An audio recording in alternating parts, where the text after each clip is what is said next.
Continue. Loin de là, ne savez-vous pas que celui qui s'attache à la prostituée est un seul corps avec elle?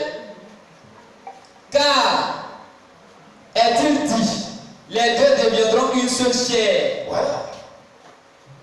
Ceux qui vivent dans la prostitution, vous devenez prostitué vous-même aussi.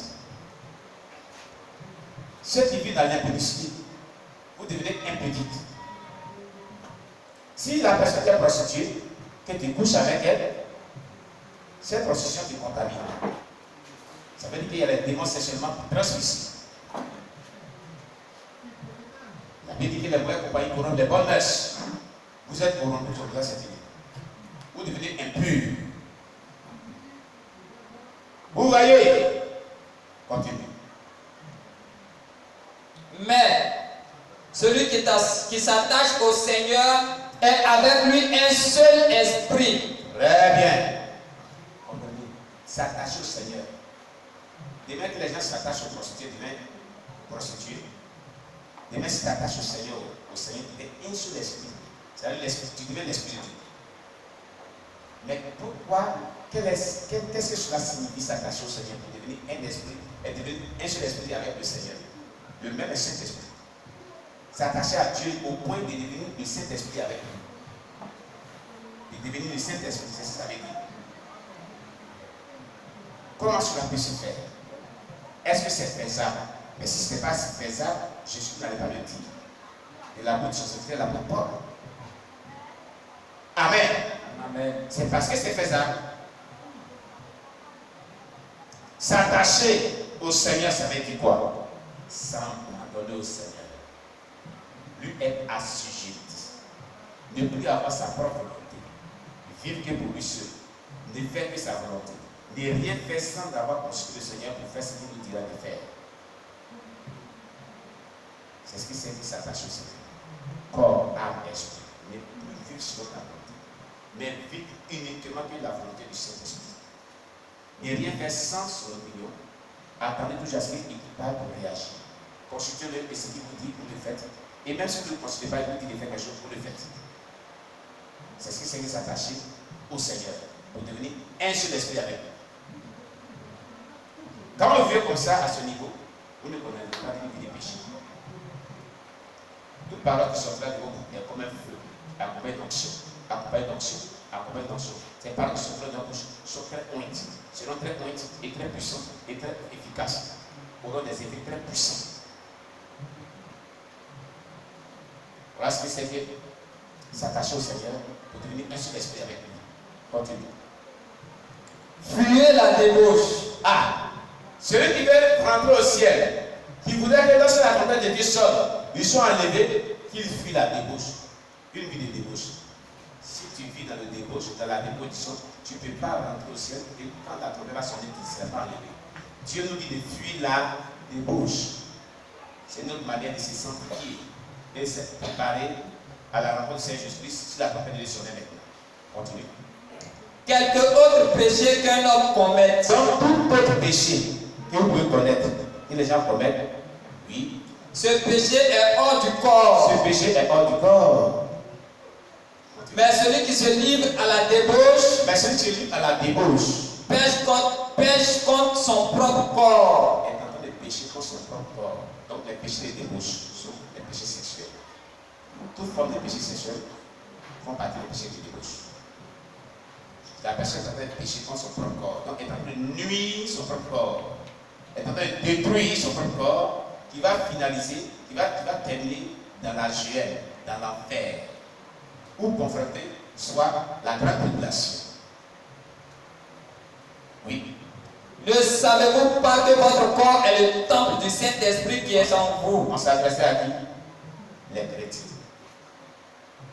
Qui ont le Saint-Esprit en eux. Leur corps est le temple du Saint-Esprit. Leur corps est le temple du Saint-Esprit. Continue. Que vous avez reçu de Dieu. Que vous avez reçu de Dieu. On reçoit le Saint-Esprit de Dieu. On ne reçoit pas le Saint-Esprit d'un homme de Dieu ni d'un pasteur. On le reçoit de Dieu. Dieu l'utilise pour nous, pour être un canal aussi, au travers lequel il peut passer, pour nous donner le Saint-Esprit. Ou on peut le recevoir directement. Parce que l'apôtre Pierre avait prié, imposé les mains sur des personnes qui avaient reçu le baptême du Saint-Esprit. Alléluia. Amen. Oui. Mais ce n'est pas lui qui les avait donné le Saint-Esprit, c'est le Saint-Esprit. C'est Dieu qui les a communiqué le Saint-Esprit à ces personnes au travers de ce canal. Amen. Amen. Oui, continue. Et que vous ne vous appartenez point à vous-même. Ah, cette parole que vous devez comprendre. Si tu as compris cette parole-là, tu peux réussir ta vie chrétienne véritablement sans problème. Vous comprenez ce qu'elle dit ici? Vous ne vous appartenez pas vous-même. À vous-même. Vous ne vous appartenez pas à vous-même. Dès lors que tu acceptes Jésus-Christ et que tu reçois le Saint-Esprit, tu ne t'appartiens plus. Donc ça veut dire que ton moi intérieur, ta volonté humaine doit disparaître. Tu n'es plus ton propre chef. Tu ne dois plus faire ta volonté. Tu ne dois plus faire ce que tu veux. Tu ne dois plus vivre comme tu veux. Parce que tu appartiens à un autre chef à qui tu t'es livré entièrement. Tu t'es abandonné entièrement. Tu dois vivre sous ses ordres. Tu dois vivre sous ses instructions. Tu dois vivre sous sa direction. Continue. Car vous avez été rachetés à un grand prix. Vous ne vous appartenez pas parce que vous avez été rachetés. On a été rachetés à un grand prix. C'est pour ça que nous ne nous appartenons plus. On a été rachetés à un grand prix. Oui. Glorifiez donc Dieu dans votre corps et dans votre esprit. Et glorifiez donc Dieu dans votre corps et dans votre esprit. Ce grand prix là, c'est le lieu de la rédemption à la croix. La crucifixion de Jésus à la croix nous est rachetés. Donc pour cela, on doit glorifier Jésus-Christ dans notre corps et dans notre esprit. Amen. Amen. Glorifiez donc Dieu dans votre corps et dans votre esprit, oui, qui appartiennent à Dieu. Continue. Pour ce qui concerne les choses au sujet desquelles vous m'avez écrit. Pour ce qui concerne les choses sur lesquelles vous m'avez écrit. Je pense qu'il est bon pour l'homme de ne point toucher de femme. Je pense qu'il est bon pour l'homme de ne point toucher des femmes. Toutefois, pour éviter la débauche. Toutefois, pour éviter la débauche. Que chacun ait sa femme. Que chacun ait sa femme. Et que chaque femme ait son mari. Et que chaque femme ait son mari. Que le... On a dit ça avec au verset. Amen. Amen. Il a dit, 1 Corinthiens 7, verset 1, pour ce qui concerne les choses dont vous m'avez écrit. La Bible ne précise pas ces choses. Mais il est important de savoir que pour certaines activités dans la marche chrétienne, dans l'œuvre de Dieu, les hommes doivent s'abstenir de les femmes. Et ça, c'est réservé uniquement aux hommes. Mais c'est vice-versa aussi. Pour certaines œuvres, pour certaines activités dans l'œuvre de Dieu, les femmes doivent s'abstenir aussi des hommes. Si l'homme s'abstenait de la femme, c'est qu'elle doit s'abstenir de l'homme aussi. C'est tout à fait normal. Amen. Ça veut dire qu'il y a certaines activités spirituelles pour lesquelles les hommes ne doivent pas être en contact avec les femmes. Ici, on veut parler de l'intimité. Amen. C'est ça qu'on veut parler. Alléluia. Mais aujourd'hui, ce n'est pas respecté. Cette parole n'est pas respectée. Il va falloir qu'elle soit respectée. Si nous devons rentrer au ciel. Amen. Alléluia. Que le nom de Dieu soit béni. Il reste trois versets. Je vais les traiter et nous allons continuer. Vous prendrez Hébreux 7, verset 1 à 10. Vous notez Hébreux chapitre 7, verset 1 à 10. Non, Hébreux chapitre 7, verset 1, pardonnez. À Hébreux 10, verset 18.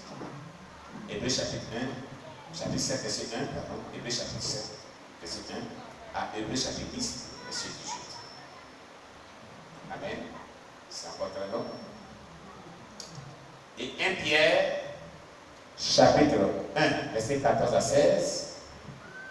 1 Pierre, chapitre 1, verset 14 à 16. Et 1 Jean 1, verset 5 à 9. 1 Jean, chapitre 1, verset 5 à 9. Amen. Alléluia. Voici quelques paroles bibliques pour nous préparer au retour de Jésus-Christ, pour nous aider à vivre dans la sainteté toujours. Quelques exhortations qui nous permettent de pouvoir façonner notre vie chrétienne. Amen. À la sainteté, dans la crainte de Dieu, dans la purification, dans la sanctification. Amen, amen. Que le nom du Seigneur soit loué. Amen. Nous allons prier en fonction de tout ce que nous venons d'écouter. Prions le Seigneur notre Dieu. Éternel, merci pour ta parole qui est vie et esprit, qui est la source de restauration de notre foi. Nous te prions, notre Dieu, de bénir ta parole que nous venons d'écouter. Donne-nous la capacité de la mettre en pratique. Donne-nous la force de la pratiquer. Pour la seule gloire de Dieu. Au nom puissant de Jésus-Christ. Merci, Saint-Esprit de Dieu. Au nom de Jésus-Christ. Ah, on acclame le Seigneur Jésus-Christ. Alléluia. Alors nous allons permettre à notre maman et à ses enfants de nous donner ce qu'ils voulaient nous donner comme surprise. Amen. Amen.